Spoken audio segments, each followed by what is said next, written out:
I am the Epileptic Explorer, and tonight we will continue our reading in Last Days, written by Neville. There was a book that he also wrote titled The Ritual, and that book is on Netflix. It was put on Netflix back in 2018. My wife and I are going to eventually watch the movie, but as soon as I find that book, I will definitely read it, and then I may or may not do a comparison video on that book. So, I hope you all have been enjoying this book. Please like and comment down below, subscribe to the channel, hit the bell for more videos to come, so that way you don't miss any of these readings. So without further ado, let us continue reading Last Days.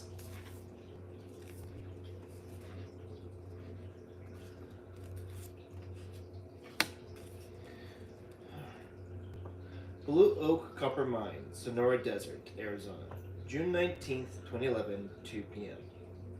I feel like I'm standing on the surface of a distant planet. Everything looks alien out here.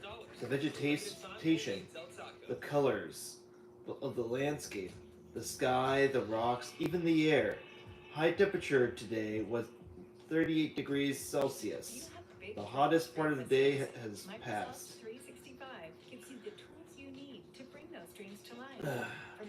But I can still feel the water being sucked out of my body, and it's only for summer. In summer, temperatures soar to 43 degrees Celsius, which begs the question, why would anyone choose to live here in 311,000 square kilometers of desert? One of the biggest deserts in North America. You could fit all of Great Britain inside the Sonoran Desert and still have 100,000 square kilometers of sand left over. The desert covers massive areas of Mexico, California, Arizona, and New Mexico. It also contains some of the remotest parts of the United States, places where you can remain unobserved, so it seems logical to assume isolation was Sister Catherine's motive for relocating the Temple of the Last Days here in the early 1973. After five itinerant months in California, she claimed she had received a second vision that featured a new refuge for her temple, a disused copper mine in a desert. But it is now believed that one of the bikers that the group bought drugs from LA had told her about the place, an area where organized criminal gangs smuggle more migrants and drugs into North America from Mexico than anywhere else. It's a borderland. Dan looked up from the viewfinder. Dude, sorry, I'm getting too much glare from the metal roof. Need to move the camera about 6 feet stage right, where you are sitting. Let's get this done quick. Light's all kinda going reddish now on that wall behind you, which is very cool. Shift your shift your butt. Here? Perfect. Carry on from there with your borderland trash. Then I want to get that sky. Kyle went back to his script, laid in the dust beside the DAT sound recorder, and continued with his audio narration while Dan shot close-ups of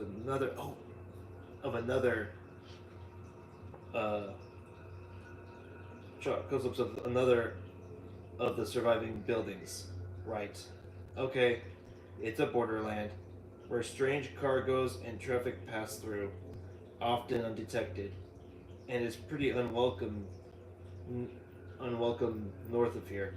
It's also an area where small towns and businesses were regularly abandoned over the last century, where only their ruins are left behind, like here, Blue Oak, 30 kilometers east of Yuma, off the Interstate Highway, Highway 8. In the Fortuna foothills is an abandoned copper mine. The last miner to leave here worked the mine up until 1946. It remained empty until 1973, But that year it received a new set of tenants. People stranger than anyone could remember seeing in these parts before, and probably since. The advanced party of the Temple of the Last Days occupied these dilapidated buildings in the winter of 1973. Only four original members from the European group now remained with Sister Catherine. But over the next few years, many others would come and join them and those she recruited in LA. At its peak in early 74, over 40 men, women, and children would form a permanent community and scratch out an existence in this remote and desolate corner of the world. New arrivals included the ex-convicts brothers Belial, Moloch, and Baal, who became central to the new Seven leadership. Along with their leader, their names would go down in infamy. What happened to the other members remaining here in 1973 finally put Blue Oak on the map. Dude, you done? Yeah, I'll get Lieutenant Conway to walk us through the crime scene. Can you light the temple shack for both cameras? Save time. Rest of it, leave for now. There was more light at the mine than at the farm in Normandy, and even though there was a shallow depth of field in most of the buildings, the intact walls, as long as there was no movement, Dan could shoot with a wide open aperture and really get the ruins in their own light. Will do. Tripod? Kyle winced. I'm actually thinking tripod for stability second time out. Do it first with the cannon on your shoulder. On the walkthrough. Though they distrusted handheld filming, some moving Steadicam footage would add variety to a visual palette. Dan nodded his assent and frowned in concentration as he wrestled with the directions from a technical point of view. And mate, Kyle said quietly, it's great to have you here. I mean that. Dan looked at him and nodded. Just don't let Conway step on a snake. He returned to his camera. Kyle sucked water from a bottle so hard the plastic crushed in the palm of his hand. He walked across to Lieutenant Conway, who still stood with his back to them, having shown no interest in their shoots of the exteriors of the dilapidated settlement and the establishing shots of the desert. He stood impassively and alone. To one side, sunglasses off, eyes screwed against what remained of the glare. His attention fixed on a copse of dead trees. What surprised Kyle most about Conway was why anyone with so fair a complexion would live his entire life in a place where the sun burned the ground to dust. Continents of marmalade-colored freckles joined up all over his pudgy forearms and face and then darkened, like the marmalade was now burning. In between the freckles and moles, his skin was the pink of ham. What was left of his hair, cut neat to the nape of his neck, and dark with sweat where it poked beneath an Arizona Diamondbacks baseball cap, must have once been a bright Gaelic orange. His eyelashes were still gingery, Scottish or Irish stock, with skin suited to a wet, cold climate in the northern hemisphere. And he looked like he was about to have a massive coronary any moment. Wet with sweat in front and back, his short-sleeved shirt bulged from a round torso packed inside it. The patterned tie about his bulbous throat looked like it was slowly choking him. When they first saw the old cop thrust himself out of an enormous Lincoln and waddle across the lot towards the diner in Yuma, Kyle and Dan's first instinct was to grin. His black pants were pulled up well above his stomach button, leaving a few inches of white sports sock visible on thin ankles above polished black shoes. But when he entered the chilly conditioned atmosphere of the restaurant, the emerald sharpness of the old man's eyes killed their smiles in a heartbeat. They found themselves taking Lieutenant Conway seriously, very quickly. Out of the out of the mine, out at the mine, the retired police officer remained inscrutable, his hard eyes stuck in a permanent squint inside their dewy sockets. They neither put Kyle at ease, nor gave away anything on Lieutenant Conway's mind, besides a grumpy preoccupation with matters unshared. In the journey out to the mine, he'd said little. Short, perfunctory statements about the landscape or the weather, all delivered quickly, without emotion, and only when prompted by Kyle's fruitless attempts at conversation. But Conway said he liked Tony Blair. Always us, ain't it? Sorting out the world was the closest thing he'd thus far expressed to an opinion. He made Kyle feel diffident and younger somehow. Dan was just wary of him. Looks like something out of a western, Kyle said to Conway and nodded at the thin black trees, but immediately regretted the words the moment they were out of his mouth. The ex-cop never showed any sign of hearing him. Still the same as they was, Conway eventually said to himself, or possibly to Kyle. Sorry? Desert ironwood. The trees? Desert gets a lot of rain. Most people don't know that, even in summer. And this one gets more than most. Summer comes, these trees bloom like evergreens.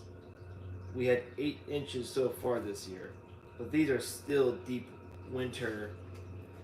iron, deep winter ironwood. The detective turned and walked away from the trees, leaving Kyle stood before the dusty black limbs, so old they were fossils, the branches skeletal, spiky. Much of the tree lay like driftwood on the cement-colored grit beneath his boots. See here. Kyle turned to Conway. The cop pointed a plump hand at some weeds that resembled dead tomato vines in the dirt. Devil's claw should be flowering.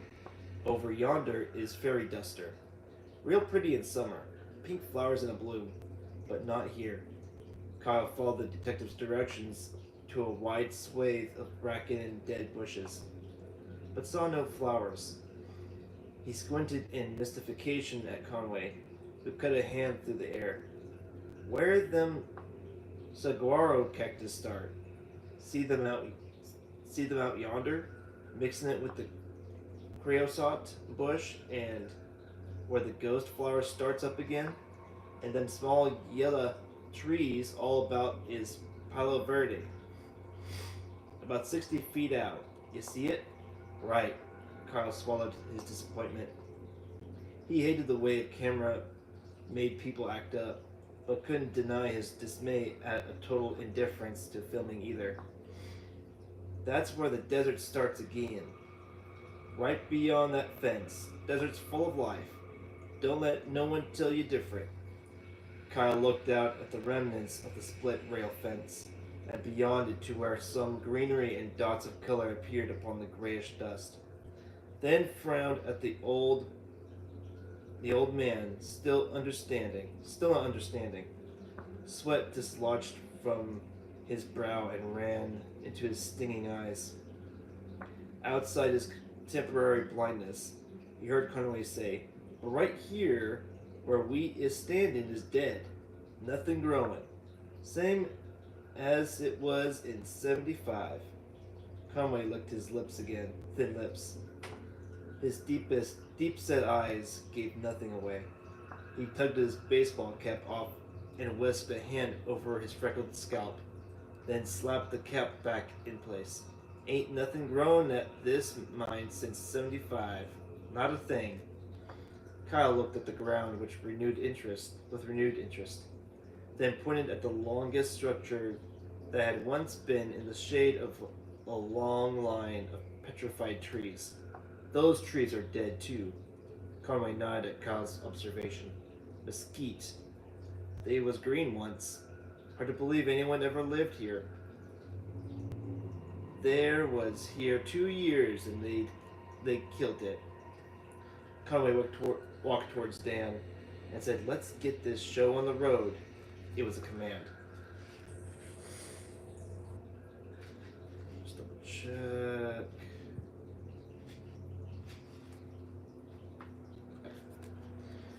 Alright.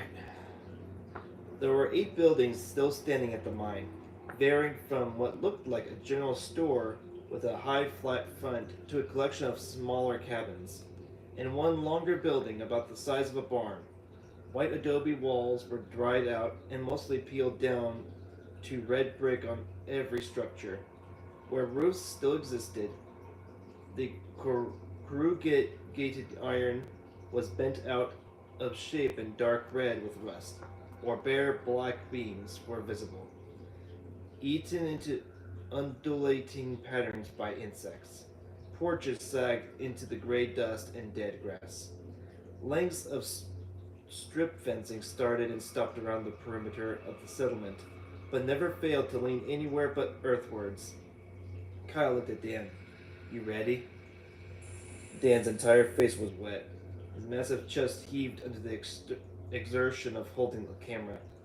Light might be too dim in some of the buildings. I put the lights in the first one, like you said. Might have to move them along when we go static. Perfect. Bright light burnished the inside of the longer white building they stood outside. That night, this was the first building that you investigated? Kyle said to Conway. It was. Dan wrestled the camera into a better position on his shoulder. Best if I walked behind Mr. Conway. What do you say? Kyle agreed with a nod, then turned to the old cop. Mr. Conway, we can do this as many times as you want. He would have continued, but Conway didn't appear to be listening to his preamble or direction. The old cop just stared into the doorway of the building with the same intensity as he'd stared at the dead trees. Sergeant Matt Conway was the first police officer to arrive at the mining camp on the night of July 10th, 1975. Kyle spoke from behind Dan's left shoulder. Dan's camera pointed at the old cop in profile as he stared towards the settlement in an establishing shot. Mr. Conway, can you take us through that night, as much as you can remember? Conway looked at Kyle like he was looking at an English half-wit, then looked away. I remember it all. Night like that don't end. Kyle glanced at Dan, who grinned into the viewfinder. Call came in at 10:50 to the station at Yuma. Fell at a ranch 5 miles west of here, heard gunshots. Name was Aguilar. He's dead. Son has the place now. Owns this land too. Hope you boys all got permission to be filming out here. Kyle nodded. Dan suppressed a giggle. Conway turned his back to the camera and pointed out across the desert ravine towards the far slope of the valley. Sound goes right through that valley and carries to his ranch. You can hear things down there, like this place is right next door. No phone at the mine.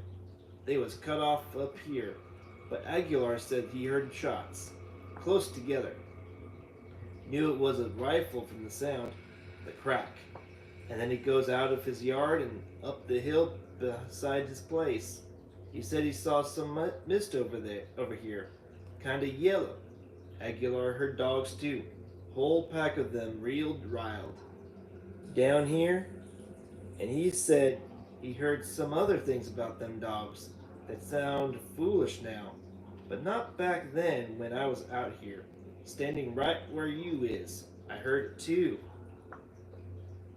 Conway moved a few feet towards the big white bungalow, and Dan followed him with the camera. The old policeman sighed, put his hands on his hips. Dan glanced at Kyle and raised his eyebrows.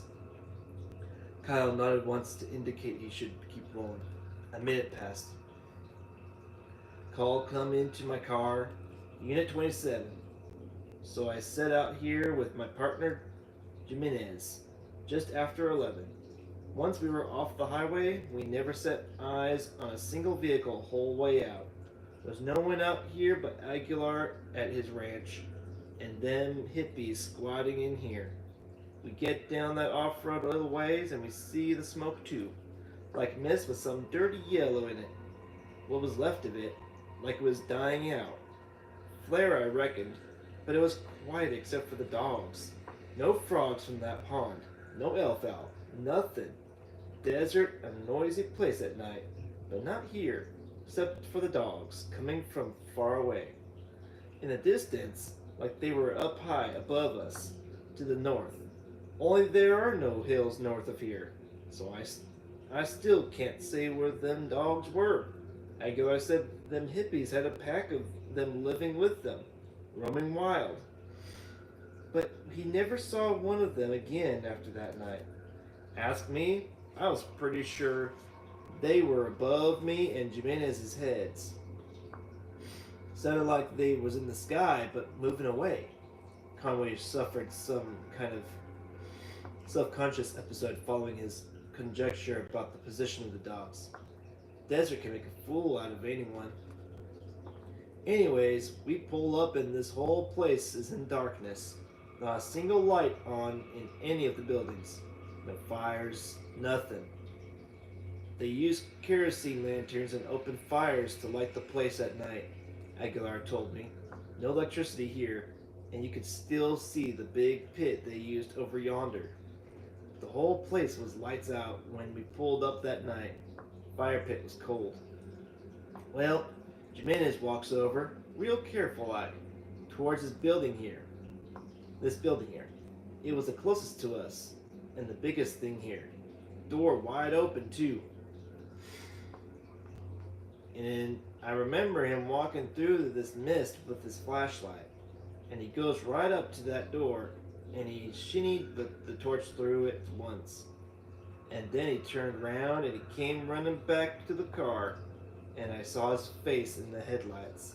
And I knew trouble was right here, just waiting on us. And he says to me, "Partner, call paramedics, back up. We got injured, maybe fatalities." So I make the call. And then I get my rifle we keep in the back. And Jimenez gets the shotgun and we go back at the building. We got 30 minutes minimum till backup rolls in. So we're in no hurry to get ambushed. We go in slow, one from either side, up to that porch. Conway stopped speaking and stepped onto the porch of the long white building. He assumed a crouching position beside the empty window frame on the left of the porch. He imitated the holding up of a flashlight, his palm facing the ground. Jimenez is across from me. Other side of that window. Conway nodded at the window on the right side of the gaping doorway, and I call out, "Police!" And there is no answer, not a sound. And we can't go around the outside of the building to check the back, because we get sighted from the other cabins you can see here on either side of this one. We got to check this one's clear first. Do them one at a time. So I shine my flashlight through this window, like this, down and inside. Conway lowered his hand and touched the splintering wooden frame gently, and I see the bodies inside. I count 5 straight off. The ex-cop straightened up and stepped inside the room. Then Kyle carefully followed him through the door. A layer of dirt covered indistinct wooden planking that boomed beneath 3 pairs of feet. There were crushed beer cans inside, some plastic bags, and an instant gust of stale urine. The building was divided by a white wooden wall, with a doorway and open counter hatch, offering darkness in the second half of the structure. In here, there was mats, and 5 of them hippies. They was wearing these robes we all seen them wearing around town, and there was some blood in between them. 2 was kneeling up like they was praying. The others had fallen sideways onto each other. The blood on the floor was dark and getting thick, so they'd been killed a while before we got here. I reckon maybe an hour, maybe more. And I remember looking for where their bodies started and where they ended, and that's when I saw a throat, cut deep. The head was dropped forward and the eyes of the victim were closed. But the laceration went right back to the ear. Conway exhaled and shook his head. Lined up, all five of them in a row. Four of them had beards, and they were facing that wall, like they'd been arranged this way by whoever killed them. Didn't look like they resisted getting their throats cut either. Hands weren't tied. Conway settled into another silence with his little eyes closed. Kyle heard Dan swallow and suddenly felt a great sympathy for the old man, and also terrible guilt at what they had forced him to remember in this stinking wreck of a building. Looking up, composed again, Conway walked towards the dividing wall. They had been living back in there, the second room. There was mattresses in there, old blankets, books, not much else. I remember we was trying not to step in the blood out here, because this was now a crime scene. So we tiptoed real careful around the bodies to this room where, to make sure the whole building was clear, which it was. No one alive inside the second room. Just five bodies in the first room, and it was back here, when we came on through, heading for the door, that I noticed a smell. It's like I'd shut my sense of smell off, and was just going on my ears and eyes in the dark as we come in. But when we come back through, I said, Jimmy, you smell that? And Jimmy nodded. He said, burst pipe. But I remember thinking, this place ain't plumbed. But he was right. The place smelled of sewage and something been dead longer than them hippies. But it weren't coming from the victims. No, sir. They were all glad to get back outside. The curious smell of stagnation and decay had not been mentioned in the Irvine Levine book. And for a few seconds after Conway's revelation, Kyle couldn't feel his legs. His sense of self seemed to blow away into the wide wastes of the desert. He felt terribly vulnerable and frail, a range of emotion he usually twinned with a loss of control. But this time, it had nothing to do with his debts or scratching around trying to make a film for 20 quid. This was caused by a recurrence of the matter of his own safety and of his mental robustness before such coincidence. Such a dreadful synchronicity threatened more than implied by Conway's innocent disclosure. Kyle glanced at the side of Dan's face and could see that the feeling was mutual. Conway turned away from the camera again and faced the desert. Dan moved and recorded him from the side. We didn't know that one of the fatalities was their leader right then. No one knew till later when homicide rolled in. Sister Catherine, but she was the big one in the middle, who had rolled sideways and knocked two of the others down. I remember thinking later that if she hadn't fallen, they would have all been kneeling up when we found them. Four with their throats cut, and her in the middle with her head in her lap. From the murder scene, in an uncomfortable silence which seemed to suit Conway, they moved to the second building, built at 45 degrees to the murder site. A rusted iron canopy had collapsed onto the porch, once supported by two thin tilting wooden poles that gave the whole building the impression of falling sideways. White paint or plaster had flaked off the external walls of the main structure, leaving weathered bricks exposed to the air, peeling upwards like the lid of a sardine tin. The roof had come loose. In here, we found the kids. We stood outside and we shone our torches at the door first. and we could see it was all shut up and bolted from the outside. But we heard movement, like a shifting sound inside. Maybe dogs. We called out and we heard some whimpers and whines, and then I was sure it was dogs. I was thinking the killer had locked some of them up because of the ruckus they were causing when he was going about his work. So we decided we'd come back to this building because it was already secured, and we didn't want any dogs running around a crime scene. But right before I was about to head over to the next cabin, Jimenez shone his flashlight through the little window there on the side.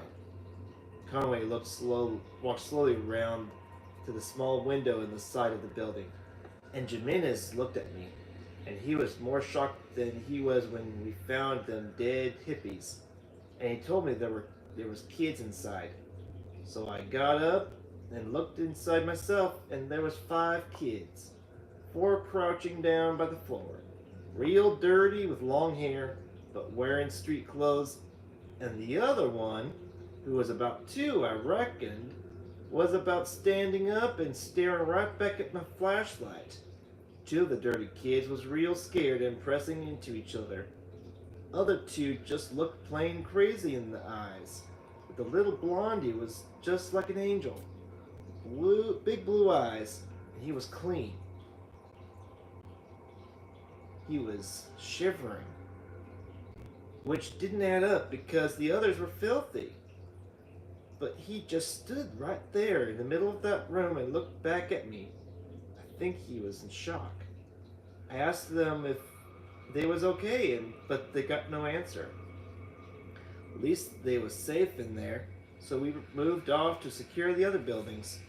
Conway paused and wiped again at his scalp, this time with a brilliant white handkerchief.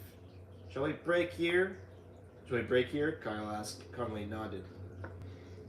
Ah. In this building, we found the killer, Brother Belial, though we didn't know his name that night. It was the smallest of the remaining structures, no bigger than a tool shed. The door was closed, but we could hear a man praying inside. At least it sounded like praying.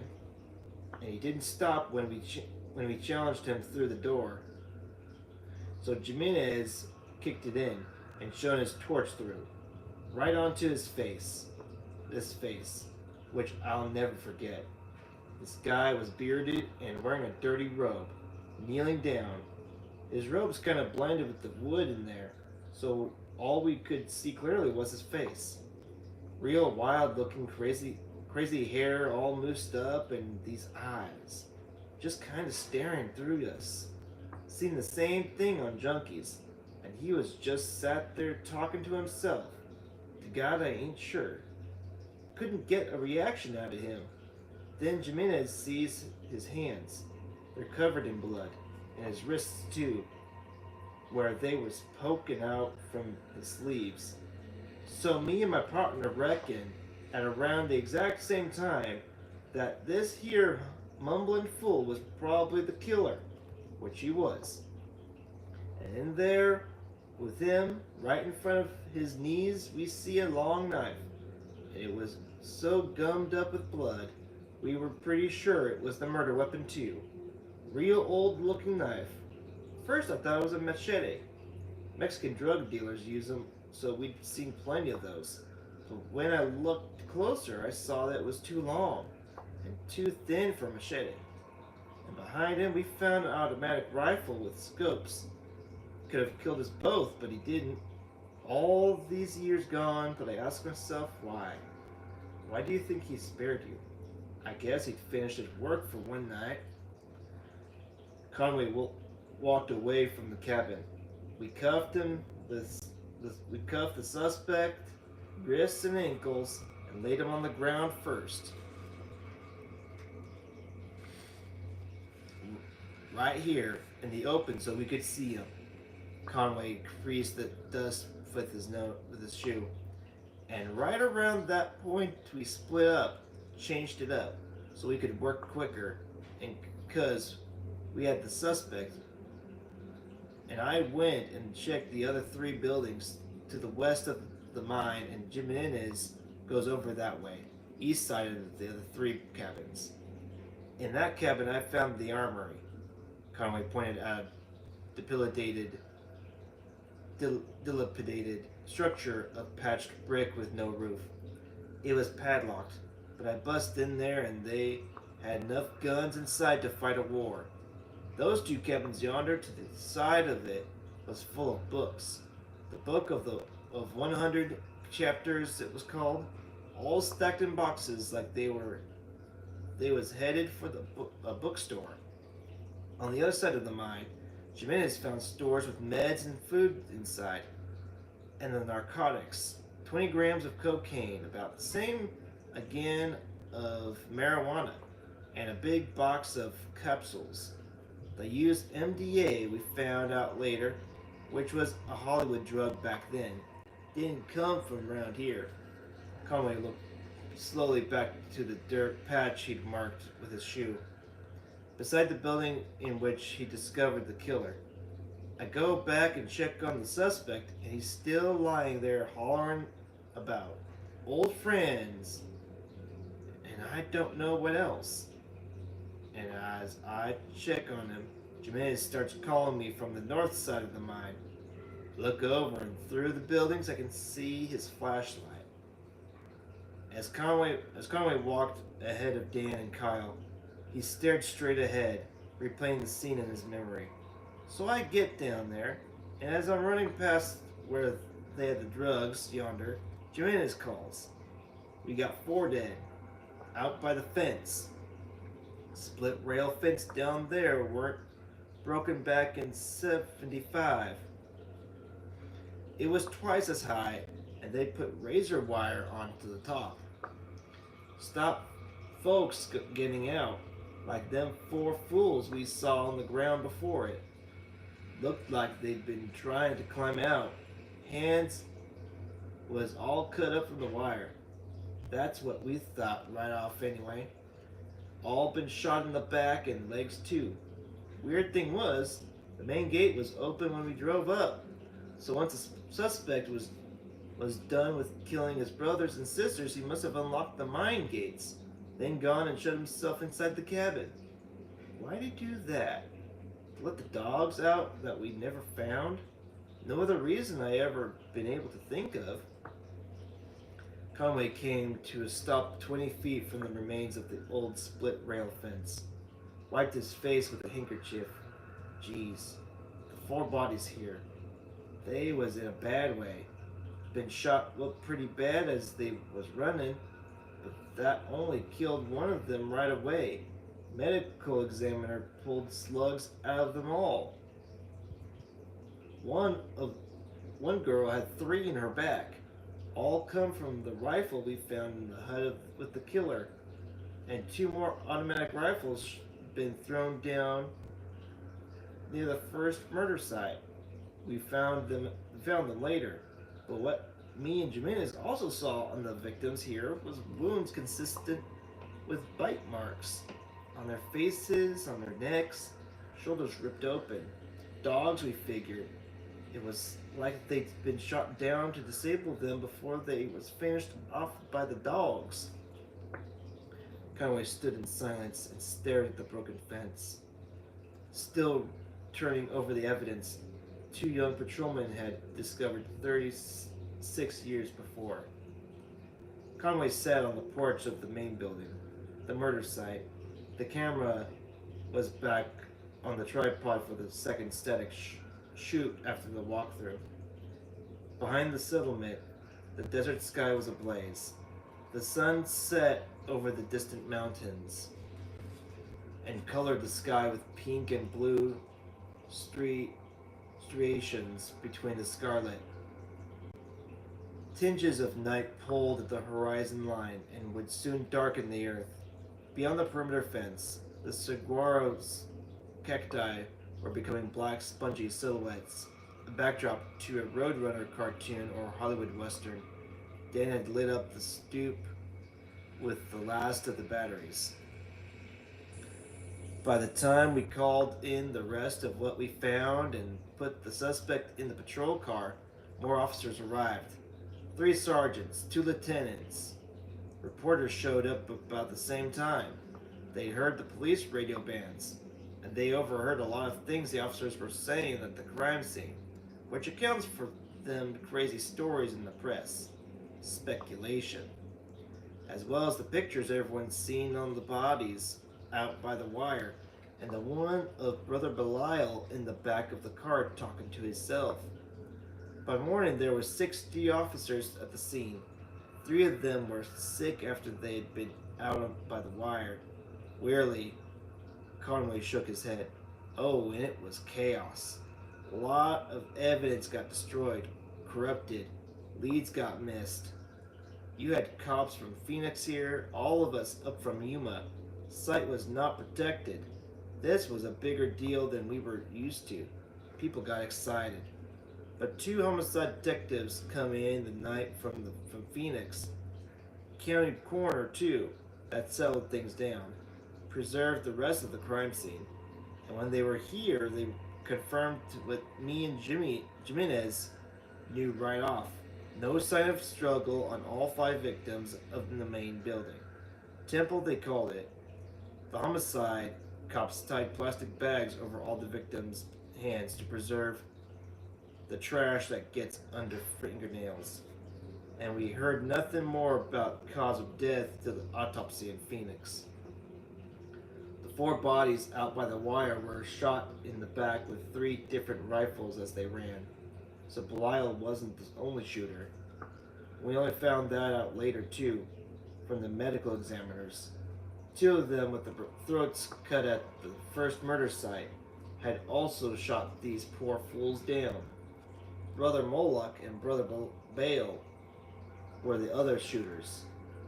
The prints was taken off the 2nd and 3rd rifles, so Moloch and Baal must have shot them 4 by the wire, then just sat right down to get their throats cut by Belial. Victims by the fence all had defensive wounds across both hands. They said that about a week later too. We thought it was an account of the razor wire, but we were wrong. None of them got that high. They got their hands cut up on the ground like they was fighting off whatever was biting at them. And they weren't dogs or desert cougar. They was human teeth marks on their hands and faces and throats, and they just bled out. But the detectives never did find who did the biting, or what was used to make them marks if they weren't bites. Homicide reckoned it was a weapon made from bones that the dogs ran off with. I ain't so sure. Conway had reached one of his natural pauses and took again a staring intently at the dead ironwood trees. Kyle cleared his throat. You must have seen a lot of unpleasant things in the line of duty, Mr. Conway. You became a detective later in your career. You must have worked some cases that didn't make sense, that were never solved, inexplicable cases. But after 40 years in law enforcement, and that's a lot of experience, what were your instincts about what really happened here? Same as I told the others who'd been asking the same question over the years. A few want to hear it. They want some kind of supernatural mystery, UFOs or some kind of witchcraft. Trash. Something spectacular. But let me tell you something about police work, son. Police deal with the worst kind. Inhumanity. Make no mistake about that. Day in, day out. That's what we do. And out here was a bunch of crazy people. Crazy, crazy, crazy. With some drugs and Bibles and guns and God only knows. And they was living in their own world. Not the one you or me or most anyone sane would care for. No respect for any laws. But the ones their leader figured out to suit herself. All of them poor fools got themselves killed just for knowing her. Sister Catherine turned this bunch of hippies around with all her lying and cheating and manipulation. They got high, they got paranoid, they were cut off. That Sister Catherine was the most indecent individual I ever heard of. You hear me? Indecent. Not a word I think I've ever used for anyone else. As bad to the bone as they come, and she had them living like savages out here, throwing the hump into each other, losing their minds and living right next to a whole heap of firearms. What happened was inevitable. Cops in LA saw it before with old Charlie Manson. Cops someplace else will see it again. You don't need no FBI or profiler to tell you different. They left the road, son, and they got chewed up. Off camera, Kyle nodded. Well, what about the mist that you and your partner saw? And the sound of the dogs? Conway shook his head. They's always loose ends, son. Desert can play tricks on your mind. Acoustics, atmospherics.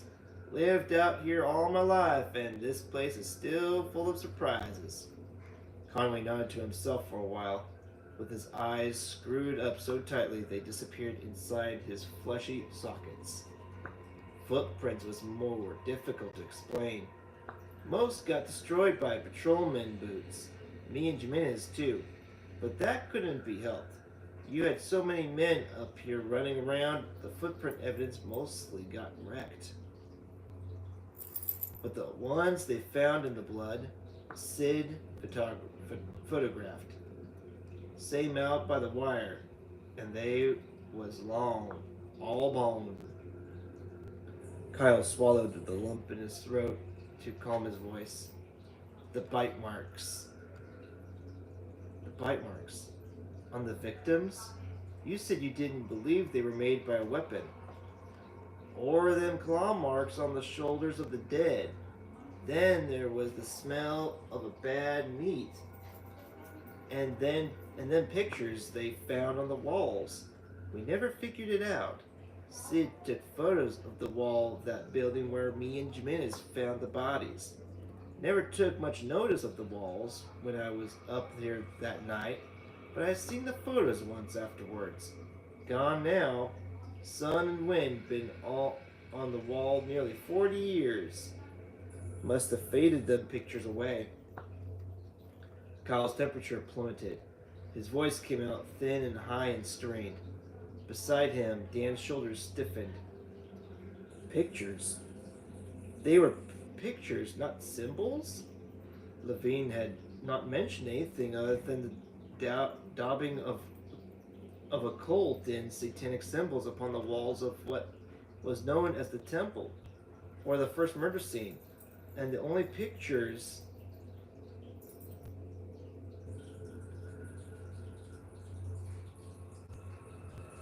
what was it?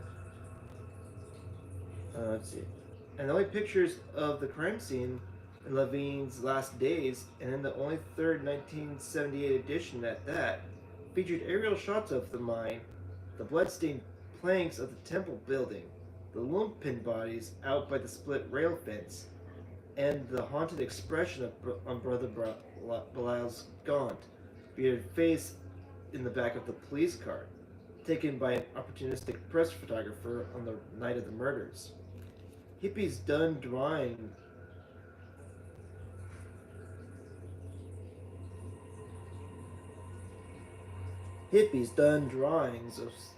of something with no skin on it.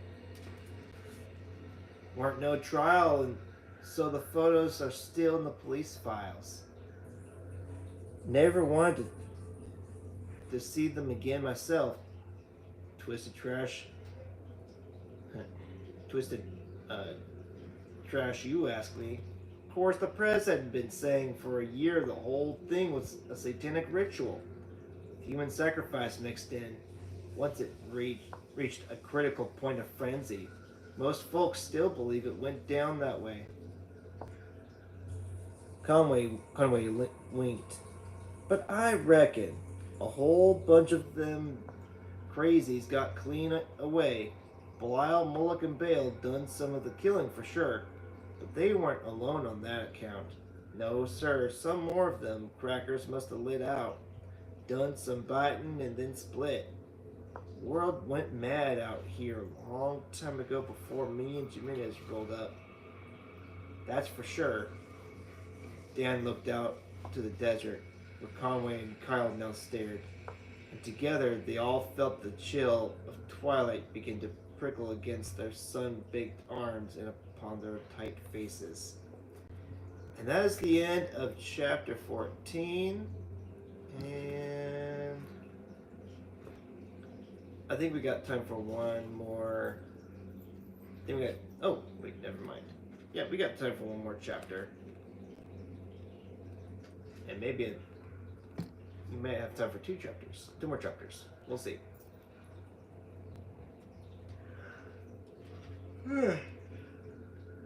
Alright. And alright, so that was chapter 14. Let's go ahead and continue reading with chapter 15. Route 66 Bar and Grill, Yuma, Arizona, June 19th, 2011, at 10 p.m. Since saying goodbye to Conway, Kyle's anxious swings between belief and disbelief accelerated towards panic. The volume of the music sped up his thoughts when they needed to slow down. He felt nauseous and tense from smoking too much during the heat of the day, was dehydrated, and his head was on spin cycle. He felt a temptation to hold onto the table. It just wasn't possible. Any of it just wasn't possible that beings and presences weren't part of the last gathering and the temple of the last day's menagerie. But there it was, on the walls in Normandy and Caen, in London, including his own, and now a copper mine in Arizona. Kyle closed his eyes and tried to regulate his breathing. He desperately wanted the answers to two questions. What was going on? And were they in danger? Dude, you're missing this. Kyle glanced up from the tabletop. What? Behind Dan's bulk, the bar room returned to focus. A place half lit with subdued orange lamps, shielded behind scalloped shades, tinting the entire space. The hue of beer held up to a light. On the paneled walls, sports pennants and photographs fought for space with hockey and baseball memorabilia. A jukebox flashed.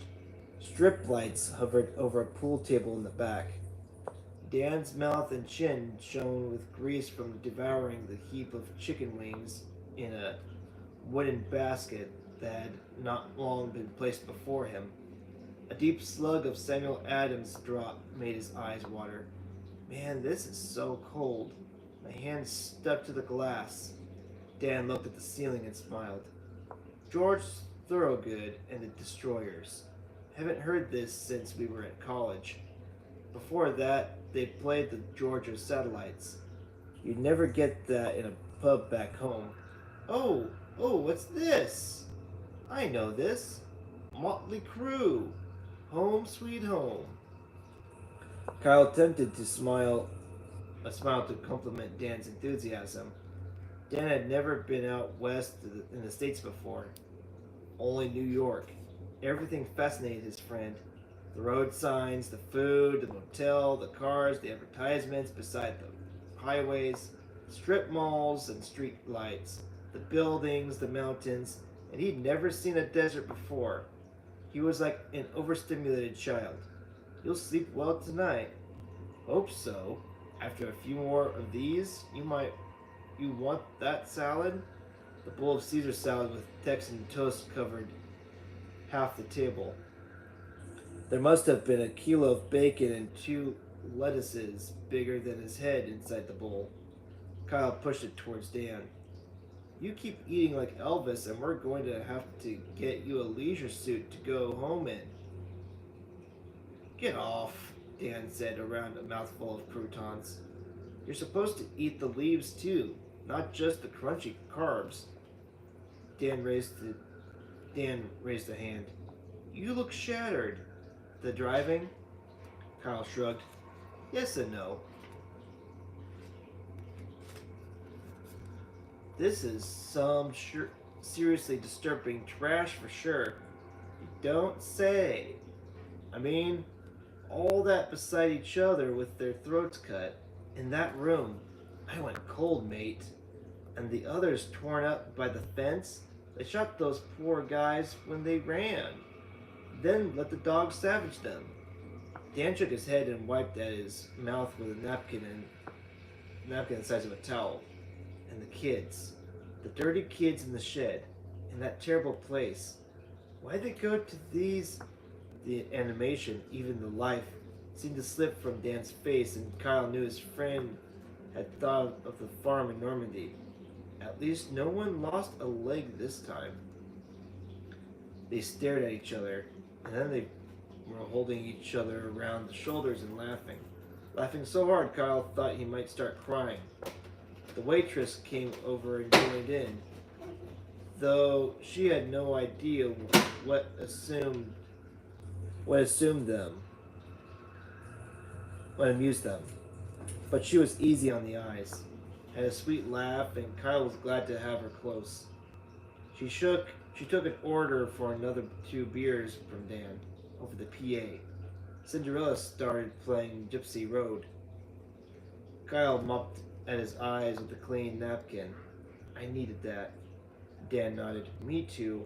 But it's not funny about Gabriel, just so you know. I have no idea why I'm laughing. They exchanged another smile. You're sick. But I've said it before. This is dynamite. We're making a great film. I mean, it a great fit. I mean it. A great film.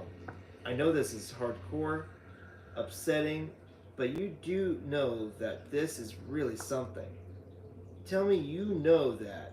Kyle wondered who he was trying to reassure. Dan nodded. Yes. Been saying it all along. The brief rise in his spirits faltered when he silently acknowledged he'd actually been saying it for his own sake. Dan sat back in his chair. But that was only the first shoot out here, mate. I'm kind of bricking it about what we might end up with. Kyle looked at the sauce bottles instead of Dan. So far, so good. Another decent interview, but nothing else. You finished the Levine book? Not yet. I started to think the less I know about this trash, the safer I'll be. You need to read it. I learned things today that weren't in there. The dogs. Again with the dogs. Conway said they were in the air. The air. Levine says they ran away. Frightened. It's what the police said at the time. But we have canine sounds on the audio track from London. The tenants in the Clareton house heard them too. In Normandy, dogs feared the farm. And the footprints at the mine? In last days, Levine makes a big deal about the footprints because he reckons some of the killers got away. The police never disclosed what the footprints looked like. Levine claimed they were prints from bare feet, crazy hippie bare feet. But Conway said they were all bone. Bone. My wall mate. Bones. The bathroom at Kane. Bones. The temple in Normandy. Bones. Figures of bone. Bone. You making a connection here? We have a whole new story I never anticipated. It's priceless. That's one way of looking at it. But can you stop now, please? I've got my own room and none of those lights Max gave us. I have one, a visor, but but no spare adapter. You think there is some kind of protection? Kyle shrugged. A hunch. Max's whole flat is lit up with them. His bathroom stank of paint, like it had been redecorated. Think about that. The daylight simulator made that mark disappear in my kitchen, and he insisted we use them. So what about me? You're all right. You haven't had any dreams. And anyway, let's just say these stains, whatever are unnatural. I sound ridiculous for even suggesting it. I know it, but a stain and some stupid dreams can't hurt you, right? You can use the adapter from the camera, you big beauty, and 3 more shoots. Then you're free of this. You won't have to think about it again. So go easy on the sauce. We got an early start tomorrow, and I want to do the rough cut before I turn in. A lot can happen in 3 days. Kyle didn't wait for the bait. Take the bait. What time we off in the morning? Dan asked. About 8, so the alarm will be set for 7. We go back to the Fortuna foothills to meet the rancher's son. He's coming down especially for us. Max wants the record straightened about what the current owner's dad knew about the Colt. We drive up to Phoenix the day after for the homicide cop. Red eye from Phoenix to Seattle. Night after that for Martha Lake. What about outside Sister Catherine's house? You said Chet Regal lives there. That could be cool. His private life was a bigger box office than Michael Jackson's. No time. Screenshots of the mansion. Voiceover. Packs it in, doesn't he? This should be spread over a week with those 2 10-hour flights either end. It's not like Max is short of cash. He wants the shoot done fast.